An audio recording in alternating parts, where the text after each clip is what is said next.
हे friends, मेरा नाम है सौरभ और मैं स्वागत करता हूं आपका अपने channel unique all by Saurabh में। इस चैनल में हम एक सीरीज बना रहे हैं जिसमें वो सारे कॉमन क्वेश्चंस पिक कर रहे हैं जो किसी भी इंटरव्यू में बहुत ही इजीली पूछे जा सकते हैं।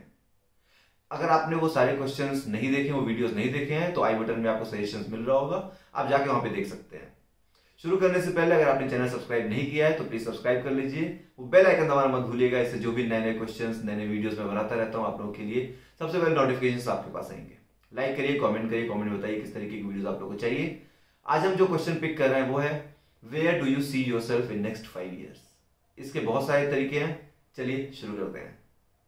So where do you see yourself in next 5 years, इस क्वेश्चन को पूछने का आइडिया क्या होता है, क्यों ये क्वेश्चन पूछा जाता है? कोई भी रिक्रूटर या वो इंटरव्यूअर जो आपका इंटरव्यू ले रहा है वो ये क्वेश्चन क्यों पूछता है? मेरे हिसाब से इसको ये क्वेश्चन पूछने का सिर्फ और सिर्फ एक ही रीजन है, और वो ये है कि आपकी जो फ्यूचर प्लानिंग है अपने प्रोफेशनल लाइफ में, अपने कैरियर में, वो कितना ज्यादा सिंकअप है कंपनी के आइडिया से, कंपनी के एजेंडा से। ऑफ कोर्स बहुत सारे तरीके के आंसर्स है। मैं तीन बहुत ही इंपॉर्टेंट पॉइंट्स आप लोगों को बताने वाला हूं, जिसको आप नोट डाउन कर लो, जिसके अराउंड ही आपका आंसर फ्रेम होना चाहिए। इसमें 2 पॉइंट्स ऐसे हैं जिससे आपको बचना है और 1 पॉइंट ऐसा है जिसके अराउंड आपका आंसर अच्छे तरीके से फ्रेम हो। पहला है कि नो ब्रेनर ना हो। किसी भी हालत में आपका आंसर नो ब्रेनर नहीं होना चाहिए। आप जोक, मजाक ऐसा आंसर नहीं करो जिससे आप एक उल्टे तरीके का, गलत तरीके का एक वाइब क्रिएट कर लो। फॉर एग्जांपल, जैसे कि बहुत इंपॉर्टेंट ये पॉइंट इसलिए हो जाता है कि कई बार लोग इस तरीके के आंसर करते हैं कि अगले 5 साल में मैं आपकी कुर्सी पे बैठना चाहता हूँ, अगले 5 साल में मैं सीईओ बन जाना चाहता हूँ, या मेरी माँ कहती थी कि तू बहुत बड़ा आदमी बनेगा, तो मैं चाहता हूँ कि अगले 5 साल में मैं बोर्ड ऑफ डायरेक्टर्स में चेयरमैन बन जाऊँ। या इस तरीके के आंसर नो ब्रेनर नहीं होने चाहिए। बहुत सारे लोग इस तरीके के आंसर करते हैं। तो पहला इंपॉर्टेंट पॉइंट है avoid no brainer replies.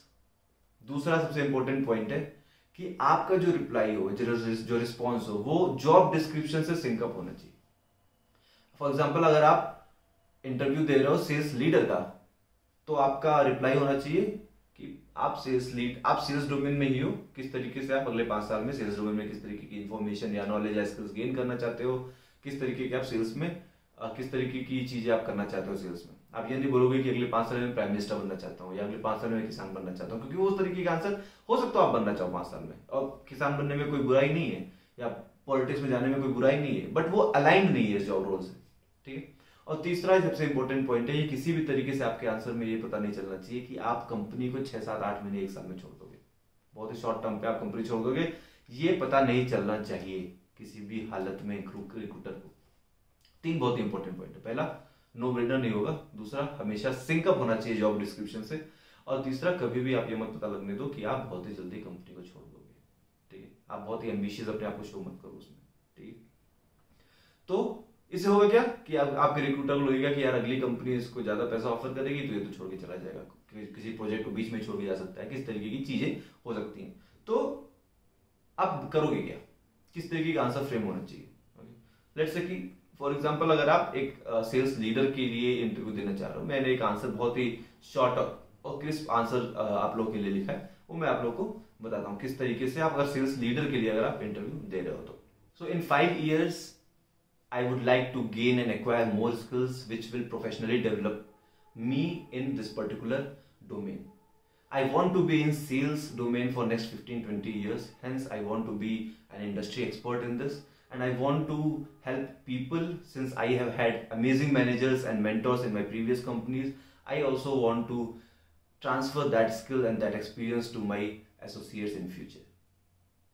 I want to lead projects which will develop me professionally as well as personally. Hence, since I know that this organization provide that sort of opportunities, I would love to work in this kind of environment.